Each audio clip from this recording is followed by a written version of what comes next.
Bismillahirrahmanirrahim. Assalamualaikum warahmatullahi wabarakatuh. Alhamdulillah, selamat malam semua teman-teman sahabat Ngosan sekalian. Bertemu lagi setelah cukup lama tidak bertemu di Ngosan, ngobrol santai nggak pakai ngos-ngosan.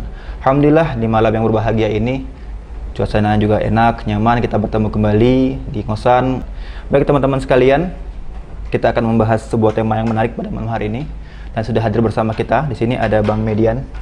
Gimana kabarnya nih Bang? Alhamdulillah. Ini udah kali kedua Bang ya, main ke sini ya. Iya. Sebelumnya kita udah ngomongkan terkait profil Abang mau maju sebagai anggota DPR, kemudian visi misi dan sebagainya. Nah sekarang ini ada tema yang cukup menarik ya, sebagai caleg muda gitu ya. Ada tema-tema yang sebenarnya udah umum di masyarakat gitu, tapi kayaknya masih terus berulang. Betul. Gitu.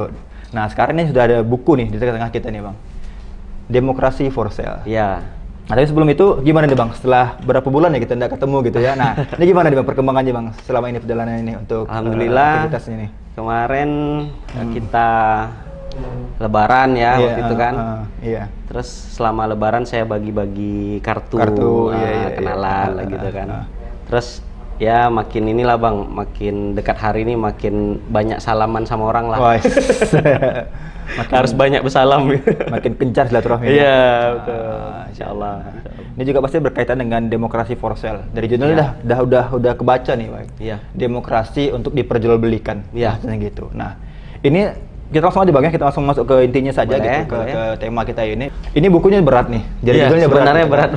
Demokrasi for sale. Ini kan demokrasi kan padahal dianggap sistem yang paling baik, sistem yang paling representatif untuk masyarakat. Betul. Tapi kemudian ketika diperjualbelikan otomatis yang mampu bayar, yang mampu beli cuman orang-orang yang punya uang. Nah, sekarang kalau mau Abang sampaikan singkat lah nih kira-kira. Sebenarnya buku ini nih menceritakan tentang apa Bang kalau demokrasi for sale ini? Oke, bismillahirrahmanirrahim. Assalamualaikum warahmatullahi wabarakatuh. Waalaikumsalam warahmatullahi wabarakatuh. Allahumma shalli ala sayyidina Muhammad wa ala ali sayyidina Muhammad. Jadi kan awal saya pelajari politik gitu kan. Apa sih yang mau saya jual ya Bang ya? Soalnya isu selama ini kan ya kita tahu jelas soal money politik. Ya. Cuma belum ketemu Bang, karena selama ini kita cuma dengar dari orang gitu. Jadi baru secara informal aja gitu. Nah, saya sambil belajar, lihat-lihat referensi, ketemu ini Bang. Ketemu buku ini? Iya, jadi kayak, oh inilah benang merahnya saya pikir gitu. Baru ketemu ini tentang money politik, tapi dibahas secara formal. Akademis lah ya? Iya, secara akademis gitu. Jadi saya coba sambil rangkum ya Bang ya. Jadi di buku ini itu isinya sekilas tentang klientelisme dan patronase. Ini istilah apa lagi nih? Itu istilah teknis dari money politik tadi. Gitu. Nah, buku ini tahun 2019 terbitnya pertama kali. Waktu itu memang cukup populer di kalangan politisi lah ya.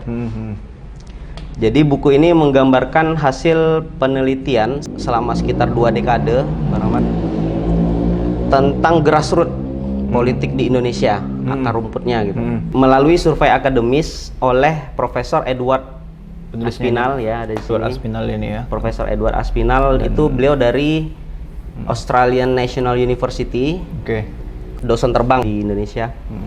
Sama Profesor Ward Byron Scott dari University of Amsterdam. Ini sama Australia Belanda nih ya. Iya, Australia dan Belanda. Mereka proyek kolaborasi Bang, bersama 38 peneliti dari Universitas Gadjah Mada. Selama meneliti mereka ikut kampanye Bang, dan mendokumentasikan strategi peserta pemilunya. Gitu. Kemudian mendapati temuan bahwa politik transaksional itu cost-nya sangat tinggi. Ya serangan fajar gitu kan. Terus biaya tim sukses dan atributnya juga gitu. Nah, itu sebabnya persinggungan politik dan bisnis sangat kuat. Karena sumber dana kampanye berasal dari pengusaha, dari bisnis gitu. Dan harus ada timbal balik. Makanya Indonesia disebut demokrasi oligarki, dikuasai oleh elit ekonomi. Pengusaha ini ya. Nah, jadi kalau kita lihat di medsos tuh ada jokes yang beredar tuh Bang. Abang tahu nggak kalau Yogyakarta itu salah satu daerah unik di Indonesia karena satu-satunya daerah yang masih monarki, kerajaan gitu kan. Sedangkan daerah lain di Indonesia adalah oligarki. Harusnya kan demokrasi. Ya. Malah lebih parah gitu kan, oligarki. ada video podcast yang dihadiri sama Profesor Ward Byron Scott baru-baru ini. Diceritakan bahwa saat ini di pemerintahan saat ini Bang ya, ada sebagian anggota kabinet itu memiliki bisnis. Kemudian menurut penelitian koran Tempo, ada 62% anggota DPR juga memiliki bisnis. Kemudian di tingkat provinsi, kabupaten atau kota, itu kebanyakan orang kaya menggunakan politik untuk dapat peluang yang lebih luas. Nah, Profesor Watt juga menyampaikan sejak 2014 hingga 2019 hingga nanti 2024 dengan kondisi ekonomi masyarakat yang belum banyak berubah, itu praktek vote buying itu diperkirakan beliau tetap ada, masih berlangsung, masih tetap ada. Karena secara bertahap elit ekonomi sedang menambah kekuasaannya, gitu katanya Bang. Nah, terlihat dari pemilihan presiden nanti, ada resiko besar pemilih di Indonesia tidak mendapatkan pilihan yang real. Maksudnya gimana tuh? Karena ada dua calon yang berasal dari kubu yang sama Bang. Gitu. Yaitu pemerintah sekarang, gitu kan. Sedangkan calon ketiga, ini beliau yang sampaikan Bang ya. Sedangkan calon ketiga antitesis dari kubu tersebut dan sedang dihalang-halangi pencalonannya. Masih juga malah. Nah, seandainya nanti hanya ada dua calon yang berasal dari kubu yang sama, itu tidak cukup sehat bagi demokrasi di Indonesia. Ya, karena memang sama-sama aja ya. Iya Bang. Kita minta ada pilihan, dari kasih pilihan yang lain. Nah, kalau memang seperti itu, kira-kira ini penyebabnya apa? Ada kayak faktor patronase seperti ini nih. Kalau kayak gitu, apa sebabnya tuh Bang? Penyebab klientelisme dan patronase ini, kita kembali lagi ke penjelasan Profesor Watt.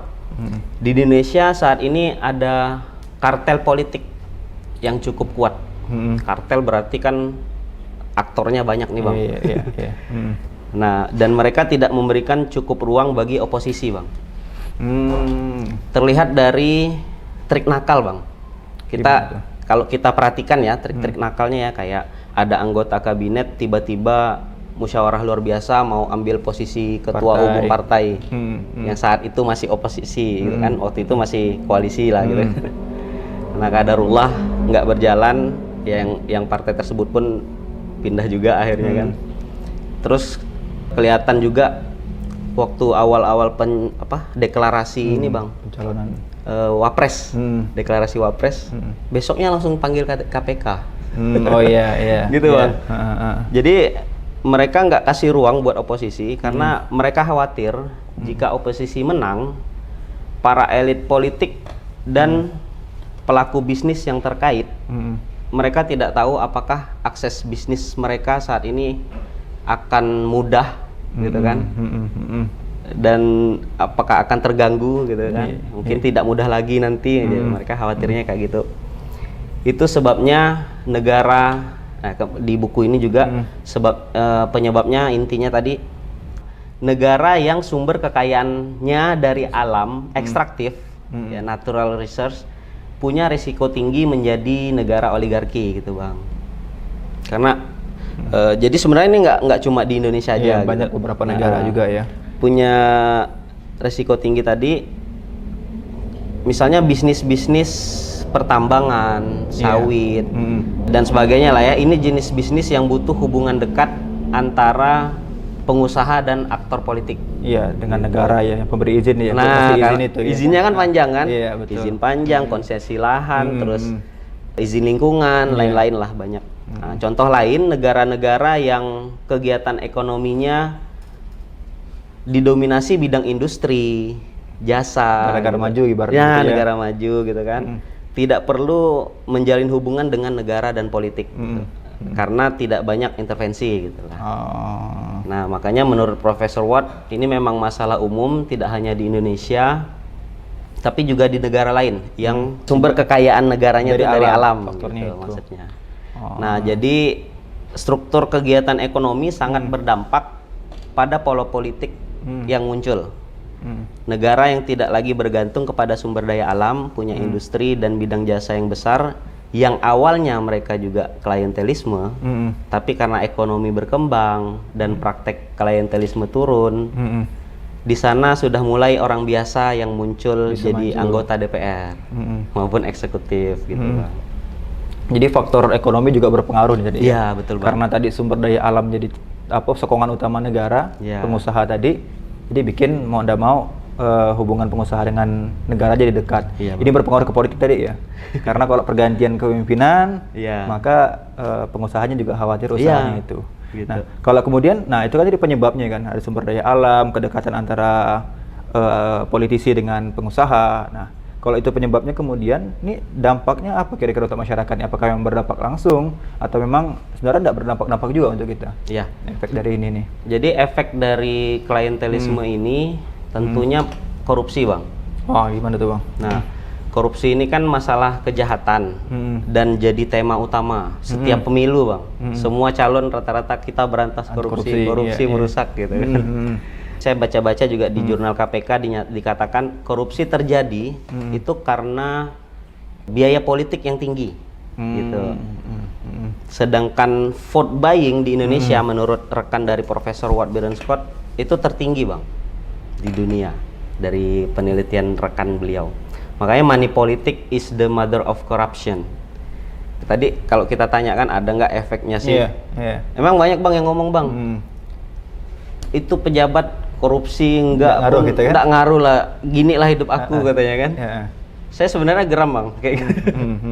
Karena pernah kita bahas waktu itu kan Ketua KPK periode 2011-2015 Pak Abraham Samad waktu itu pernah menyampaikan jika celah-celah korupsi pertambangan di Indonesia bisa diberantas ya Bang ya, seluruh penduduk di Indonesia bisa digaji 20 juta per bulan. Wow. Itu kalau baru satu korupsi di sumber daya alam di pertambangan tuh ya? Baru satu sektor, baru pertambangan loh. Belum yang sektor-sektor lainnya gitu. 20 juta per bulan penduduk Indonesia.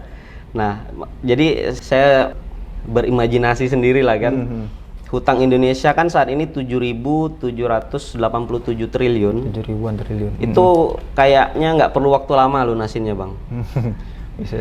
Terus gaji aparat dan birokrat bisa sangat tinggi. Terus mungkin pemerintahan akan berjalan baik saat itu. Terus pajak kendaraan dan lainnya murah, bahkan bisa dihapuskan Bang. Nah, BBM murah, semua kebutuhan murah, lapangan kerja gimana? Nggak kerja aja digaji gitu. Terus namanya itu utopia Bang.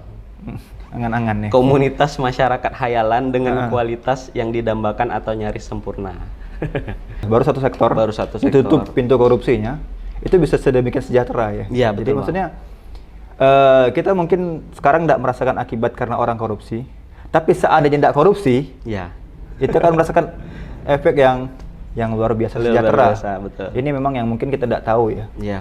Kan, jadi memang tadi, tapi korupsi ini juga mulainya tadi itu dari Asal mulanya tadi. dari Bang. situ tuh ya, kos politik yang mahal dari tadi itu. biaya politik yang tinggi betul. Iya. Kita santai sejenak dulu Bang ya. Oke. Rehat sejenak, kita break dulu teman-teman di rumah. Kalau ada yang mau menyampaikan pertanyaan silahkan sampaikan di kolom komentar. Kita akan rehat sejenak, silahkan siapkan minuman, cemilan dan lain sebagainya.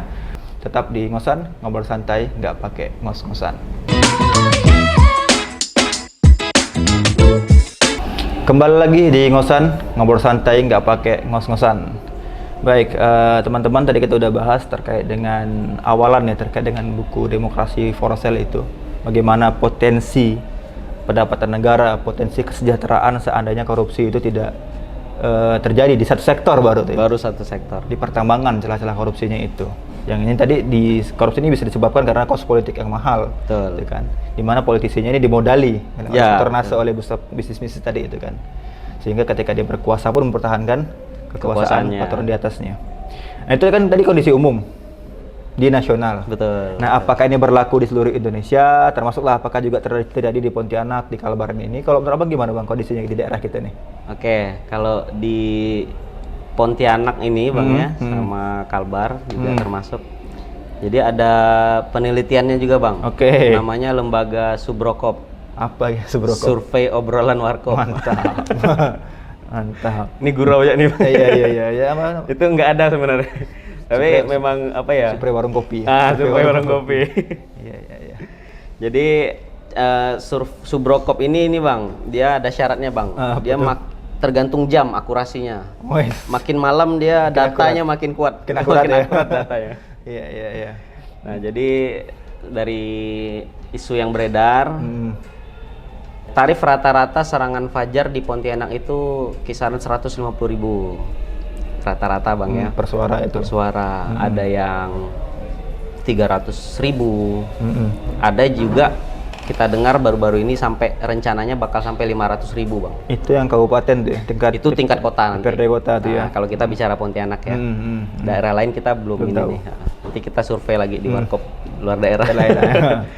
Jadi kalau saya kumpulkan cerita kawan-kawan itu kan, dulu ada anggota dewan yang berhasil duduk dengan modal 700 juta waktu itu ceritanya. Ceritanya dulu Nah, tuh. Dulu berapa periode yang lalu.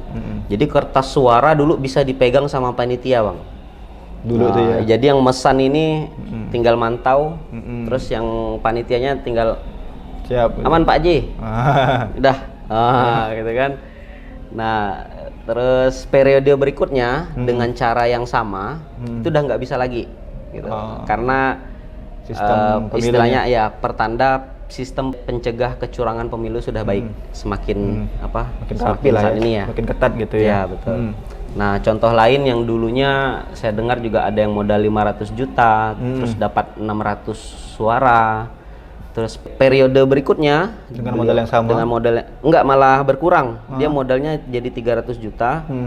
Terus dapat 1000-an suara malah. Oh, gitu. Jadi memang nggak pasti nggak gitu. pasti ya. Nggak ada hitungan pasti gitu.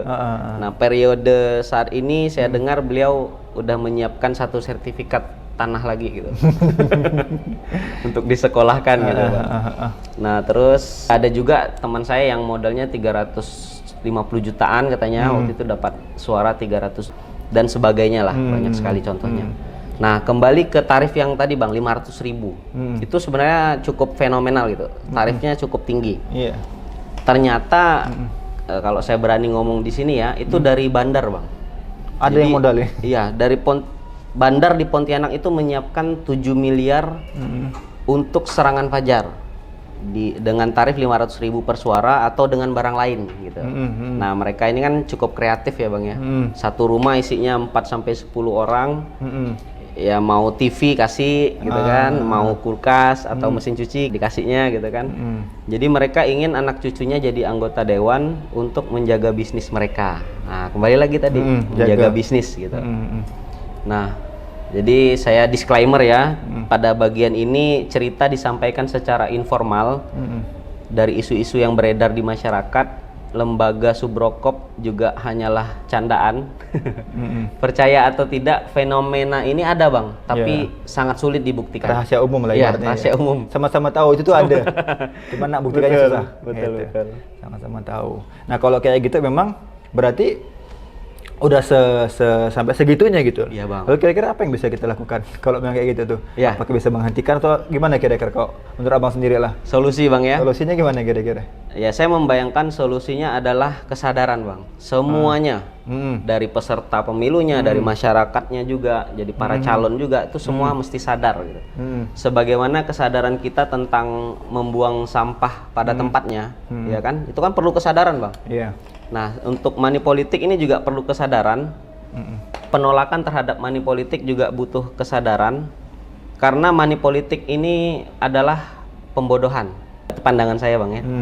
Pentingnya pendidikan politik kepada masyarakat adalah kewajiban semua orang. Nggak hanya satu dua orang gitu. Nggak hanya para calon gitu. Semua yang bukan calon pun, sesama tetangga pun kita wajib mengedukasi gitu. Nah, bila ada gerakan di masyarakat, misalnya, nah ini saya bayangkan tuh gitu Bang, akan ini insya Allah jadi gerakan saya juga. Mungkin di setiap RT gitu kan, tiap gang bikin spanduk masing-masing Bang. Bikin kami warga cerdas gitu tulisannya, tolak politik uang gitu. Mungkin tiap gang udah banyak yang pasang kayak gitu, yang bawa amplop nih mungkin segan Bang. Mau masuk mikir dulu gitu ke wilayah itu. Nah, demikian juga kesadaran di sisi calonnya, ya Bang ya. Buat saya biaya politik itu harus seminim mungkin. Angkanya berapa minim gitu kan? Minim itu berapa? Minim itu berapa gitu kan? Nah, jadi saya pernah dengar juga ada anggota dewan yang di tingkat kota. Dia cerita modalnya itu 40 sampai 50 juta katanya, nggak sampai ratus-ratus lah gitu kan.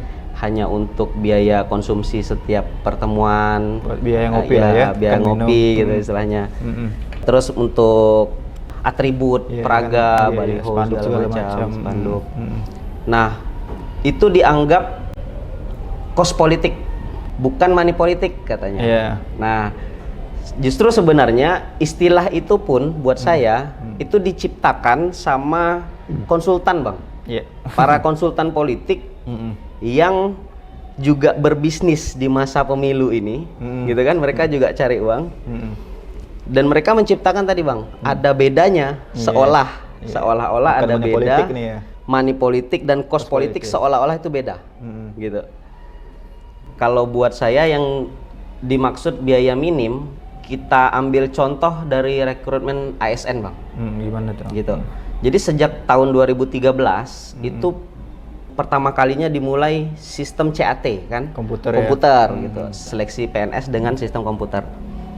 Nah, sejak itu biaya masuk ASN jadi sangat murah sekali. Transparan hanya, ya. Iya, Bang. Ya hanya sekedar ini ya, sekedar pemberkasan ya gitu. Yang dulunya masuk ASN tuh puluhan juta. Iya kan? Bisa ratusan juta melalui jalur langit. Jalur ini ya, tenaga dalam gitu maksudnya, Bang. Jadi dari sana itu saya berharap, Bang, generasi ASN saat ini sejak 2013 hingga sekarang itu kita bisa berharap inilah generasi ASN bersih, karena bisa kita buktikan juga saat ini belakangan udah jarang kita nemu berita pungli gitu kan. Nah, karena tadi dia modalnya pun tidak keluar kan? Iya, betul, Bang. Dari awal gitu tuh ya. Nah, jadi money politik itu atau yang secara syariat kita kenal dengan istilah riswah ya, Bang. Ya. Secara aturan formal ya tentu dilarang dengan hukum yang jelas. Namun secara informal ini, Bang, Nah, dianggap sedekah, ya kan? Iya. Bantuan langsung gitu kan? Kos politik dan sebagainya gitu. Ada banyaklah penamaan-penamaannya gitu. Nah, apakah itu dibenarkan, benar atau salah bisa relatif, tergantung tingkat moral orang yang menjalaninya gitu. Tapi saya yakin hasilnya pasti beda, Bang. Ya, orang bilang itu benar, orang bilang itu salah, tapi kalau kita lakukan dengan cara yang berbeda, hasilnya juga pasti berbeda. Nah, seharusnya faktor orang memilih itu adalah kepercayaan, bukan pemberiannya. Gitu intinya, Bang. Nah, kalau selama ini dari diskusi mungkinlah dengan calon anggota dewan yang lain, kemudian mungkin rekan-rekan juga, tanggapan mereka gimana, Bang, terkait dengan kos politik, terkait dengan money politik ini? Apakah juga punya pemikiran yang sama bahwa memang seharusnya ya bisa nih gitu? Karena kan orang begini nganggapnya kan, ada yang punya stigma bahwa ya kalau mau menang ya harus keluar. Betul. Karena selama ini kan pasarnya seperti itu. Betul. Nah, seperti yang penting kita menang dulu, maksudnya gitu. Nanti baru kita ubah setelah kita menang. Iya, betul. Nah, itu gimana kalau Om dapat gitu, Bang? Iya, jadinya Robin Hood mungkin, Bang. Ya. Maksudnya gitu kan? Robin Hood caranya salah, itu kan? tapi untuk tujuan yang benar gitu kan. Jadi pengaruhnya nanti ke ini, Bang. Mungkin ada nanti saya Nanti kita bahas di akhir nanti ya. ada nanti bagian itu. Oke. Boleh ditanyain lagi, Bang. Jangan lupa, Bang. Siap.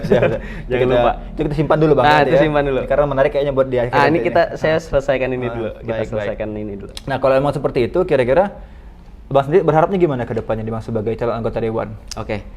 Jadi saya sebagai calon ya apa nih yang mau saya jual gitu kan. Ya inilah rencananya gitu kan.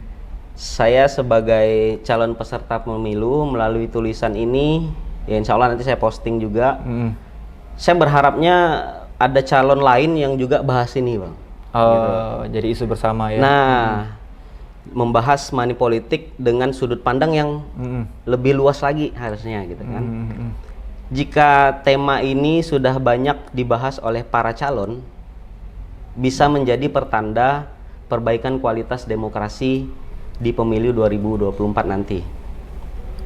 Nah, jadi kami kemarin bulan Agustus kemarin, Bang ya, kami ada pertemuan judulnya Konsolidasi Kepemudaan dan Meet Up Caleg Milenial dari PKS Kalimantan Barat, sekaligus launching Forum Politisi Muda PKS Kalbar sebagai pembicara dari bidang kepemudaan DPP kemarin Bang, dari pusat, PKS pusat, Ustadz Aang Kunaifi menyampaikan tema yang kita bawa sebagai caleg muda adalah menang bermartabat dan menang menginspirasi, gitu Bang. Oke. Menang bermartabat dan artinya kita menjunjung tinggi nilai moral. Menang menginspirasi artinya dengan cara-cara baru yang out of the box. Nah, dari beliau kayak gitu. Ustadz Aang melanjutkan bahwa harapan kita ada di caleg muda Bang. Memang kebanyakan mereka tidak menggunakan money politik karena dua alasan. Yang muda-muda nih ya. Yang muda-muda nggak pakai money politik karena dua alasan. Pertama karena memang idealis. Iya. Kedua memang nggak ada duitnya Bang. Betul. Masih muda ya. Iya. Jadi beliau menggambarkan ya kayak anak kuliah. Dia rajin puasa Senin Kamis, memang taat.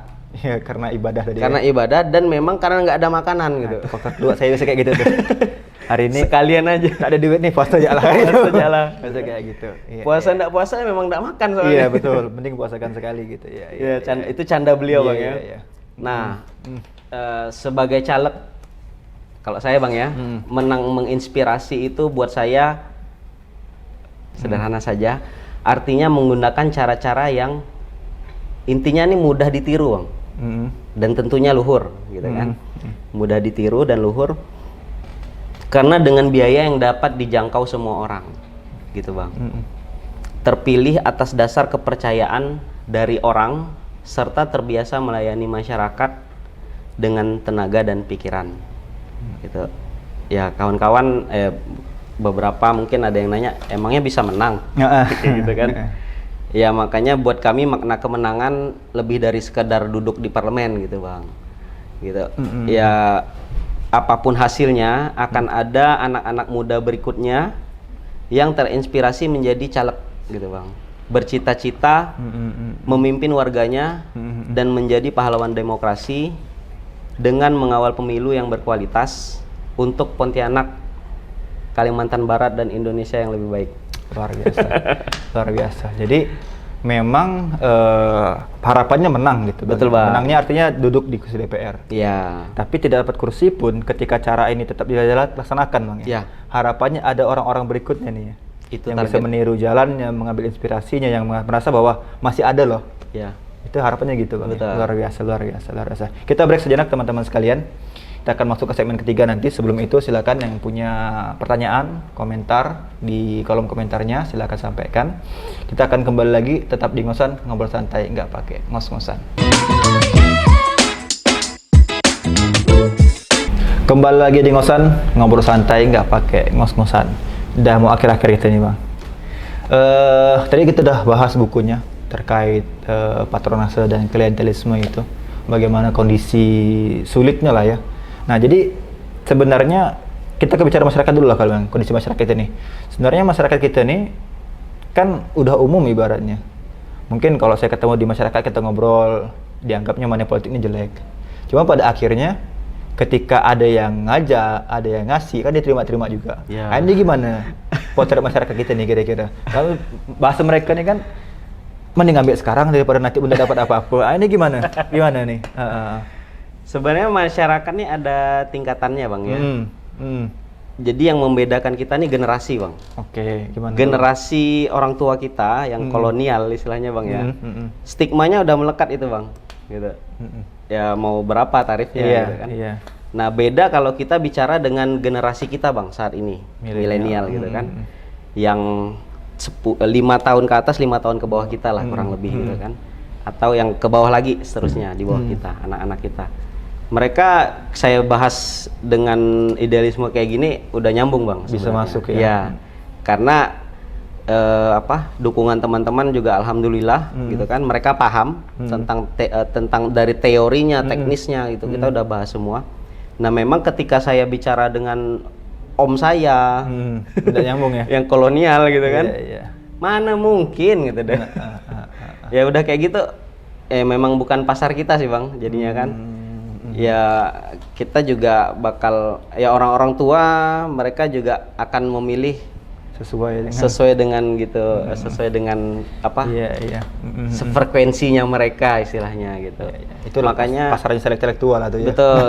Makanya saya ada ini kan istilahnya hikmah ya Bang ya. Hikmah tentang pemimpin adalah cerminan rakyatnya. Gitu Bang. Nah, ungkapan ini adalah kata-kata hikmah yang digunakan para sejarawan dan ahli sosial sebagai kaidah baku tentang kepemimpinan gitu. Didukung dengan fakta-fakta sejarah dalam setiap peradaban gitu. Nah, jadi bagaimana moral pemimpinnya, begitulah moral masyarakatnya gitu. Masyarakat yang tadi oportunis. Ayo mau berapa gitu kan. Kita udah siap nih di belakang gitu kan. Warga udah aman nih, udah siap berapa 100 suara di sini katanya kan. Mau bayar berapa? Nah, dari sanalah juga akan lahir pemimpin-pemimpin seperti mereka juga. Yang oportunis juga, yang materialisme juga gitu. Nah, masyarakat yang cerdas, masyarakat yang peduli, ya kan? Jadi intinya kembali ke kita sebenarnya Bang. Kita peduli, kita cerdas dengan politik, peduli dengan tetangga gitu kan. Dengan negara, kita peduli dengan bangsa gitu kan. Karena nggak banyak loh Bang anak muda yang lihat berita atau di medsos, berita tentang korupsi, berita tentang apa ya, penganiayaan oleh anak anggota DPR gitu. Iya.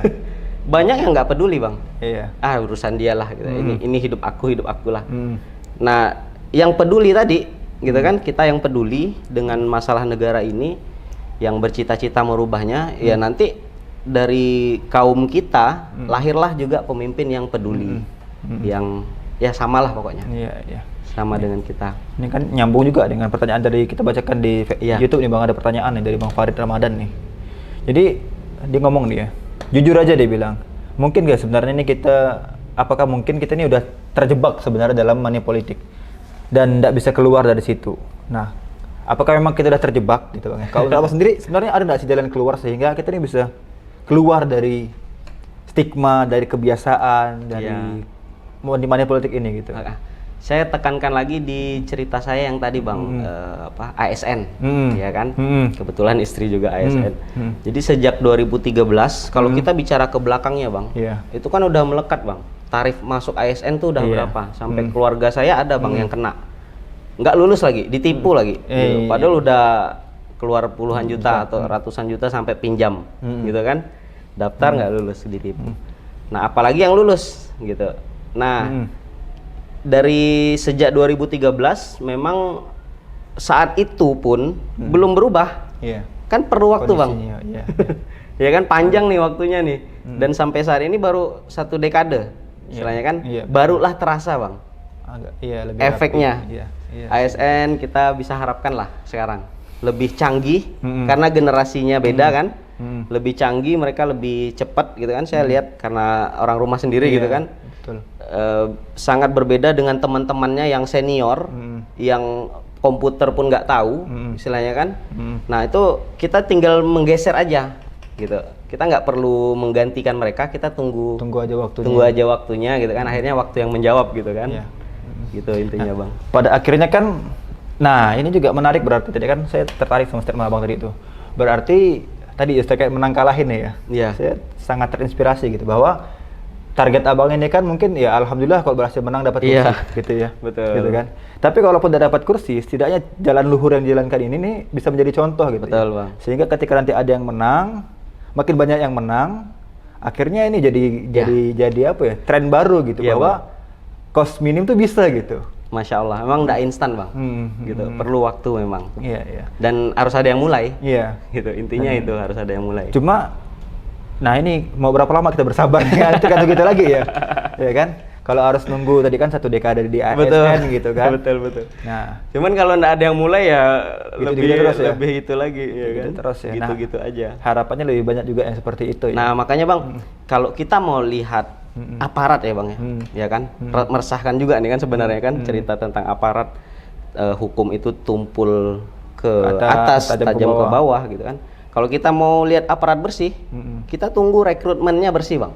Oh, itu juga tadi ya kaitannya ya? Nah, mirip sekali ya. Betul, ya? Makanya kosnya ini ya. rekrutmen ASN, rekrutmen aparat, termasuk juga rekrutmen anggota dewan. Politisi ini ya, anggota dewan. Anggota dewan. Kalau rekrutmennya udah bersih, udah bagus. Iya, iya. Nah, masalahnya kan yang merekrut ini kan warga, iya kan?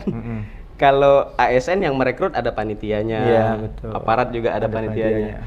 Nah, yang anggota dewan ini yang merekrut adalah masyarakat gitu. Jadi masyarakat lah yang harus membuat apa sih, sadar gitu, milih yang gitu. Minimal dia tahu ini kos politiknya rendah. Ayo dah. Masuk akal gitu, Bang. Baik. Ini pertanyaan berikutnya, Bang ya. Dari Firman Abdullah. Gimana sih cara ngukur seberapa besar dampak money politik dalam sebuah sistem politik? Bikin pening kepala mikirnya. Ini bisa nggak diukur sebenarnya dampak money politiknya terhadap sistem politiknya itu? Bisa diukur nggak? Ya, kembali lagi ke itu ya tadi ya, materi. Ya, materi tadi kalau lihat dari awal, biaya politik yang tinggi sama dengan korupsi. Iya. Sebenarnya itu di closing saya nih, Bang ya.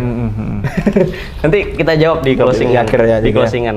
Ini tuh mirip sama sebenarnya dengan Pak Tan Zikri nih kan. Kalau dari tahun 2019 kemarin apa dampak money politik yang kita rasakan? Jadi sebenarnya pertanyaan mirip-mirip semua nih. Jadi masyarakat sebenarnya pengen tahu bahwa orang ini sama-sama tahu sebenarnya bahwa serangan fajar, money politik itu udah berlaku. Cuman tadi kan kita udah omongkan bahwa kita secara setiap hari tidak merasakan tadi itu ya, bahwa hidup saya gini-gini aja gitu kan, terima 100.000, nggak nampak perubahannya gitu. Ya, ini ada memang kalau saya hubungkan nih Bang, ada cerita saya lihat di video-video gitu kan. Jadi ini guyon ya, bercanda ya, kita pinjam nama aja ya. Misalnya Presiden Amerika misalnya ya. Presiden Amerika ini lagi mau ngecat gedung Putih, White House, mau dicat gitu pemerintahan kan? Ya. Jadi dia buka tender, yang pesertanya ini ada 3 negara. Yang pertama ini Cina, ya kan? Dia tanya berapa budgetnya ngecat White House ini. Cina bilang $3 juta katanya kan. Terus Jerman, berapa budgetnya? $7 juta. Nah, Eropa kan biasanya kualitasnya beda. Nah, yang dari Wakanda nih Bang ya. Dari Wakanda ini $10 juta gitu. Jadi ditanya lah masing-masing Cina kenapa $3 juta. 1 juta untuk cat, 1 juta untuk tenaga kerja, 1 jutanya profit gitu kan. Kalau Jerman gimana? 3 jutanya cat, 2 jutanya tenaga kerja, 2 jutanya lagi profit katanya kan. Kalau Wakanda gimana? 10 juta nih. 10 juta nih gimana? 4 juta Bapak, 3 juta saya, 3 jutanya kita bayar Cina kerjakan.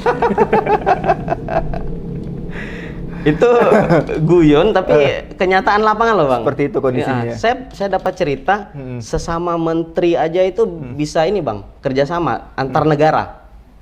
Gitu. Jadi ada proyek misalnya mau belanja apa di negara, mau impor. Jadi si menteri di Wakanda ini, negara A tadi ini, dia yang punya ekspedisi, pengusahanya dia. Dia juga pengusahanya. Itu dah. Masya Allah, luar biasa. Terkait oligarki kita itu. Oligarkinya luar biasa. Iya.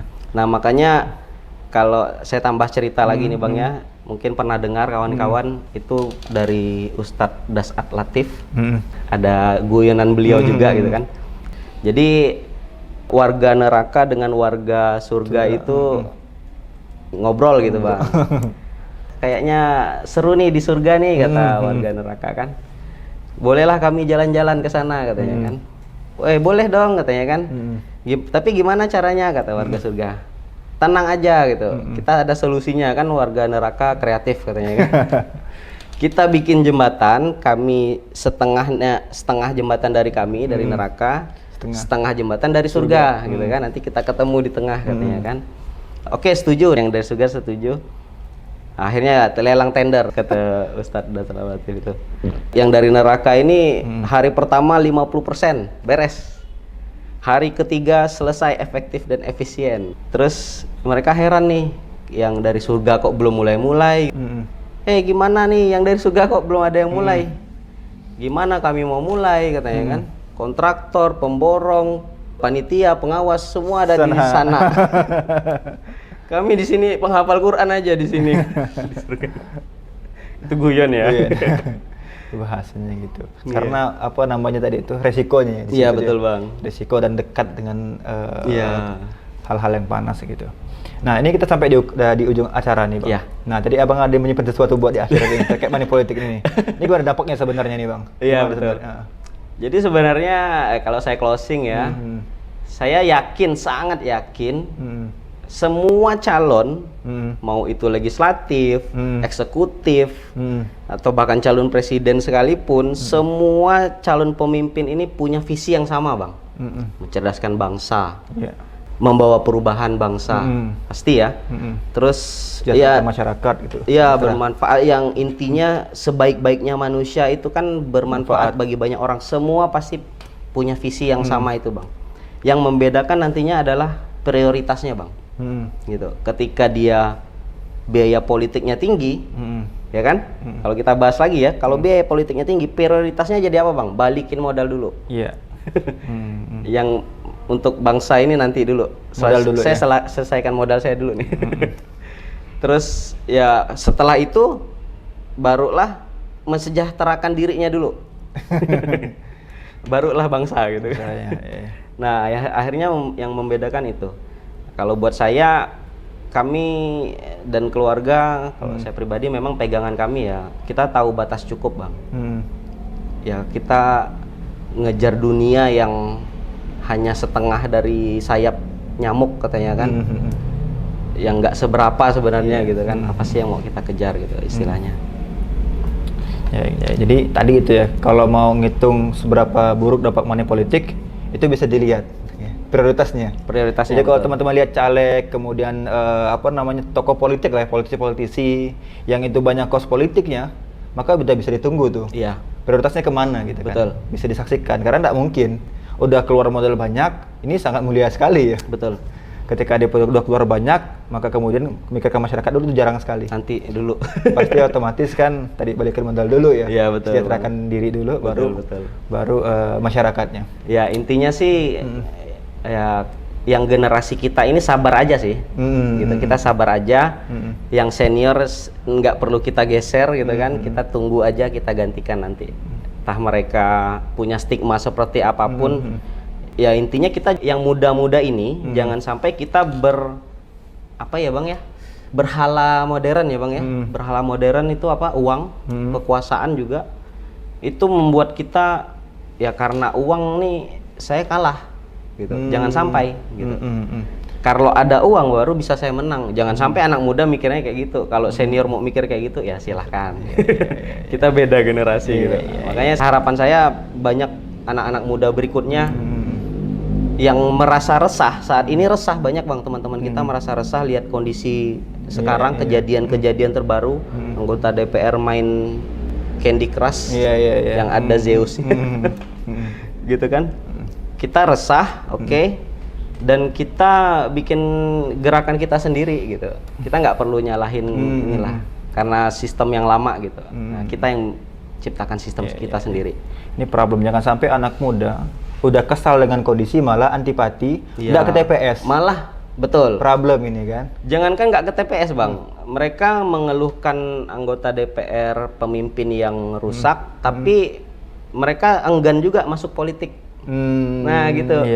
Intinya ya kita merasa berintegritas, ya yuk kita masuk politik, kita ramaikan gitu dengan generasi kita gitu. Karena saat ini generasi kita yang di bawah 40 atau di bawah 30 itu di DPR di bawah 5% masih sangat sedikit. Sangat jauh ya. Masih sangat sedikit. Padahal kampanye semua politisi itu kan ke generasi milenial, generasi Gen Z ya. Tapi representasinya masih 5%. Iya. Sangat jauh ya. Masih senior-senior yang mungkin mereka dengan teknologi nggak secepat kita loh. Mereka melihat dunia itu nggak secepat kita gitu. Apalagi anak-anak kita ya. Anak-anak kita yang baru tumbuh ini, yang masih balita ini, mereka lebih cepat lagi melihat dunia.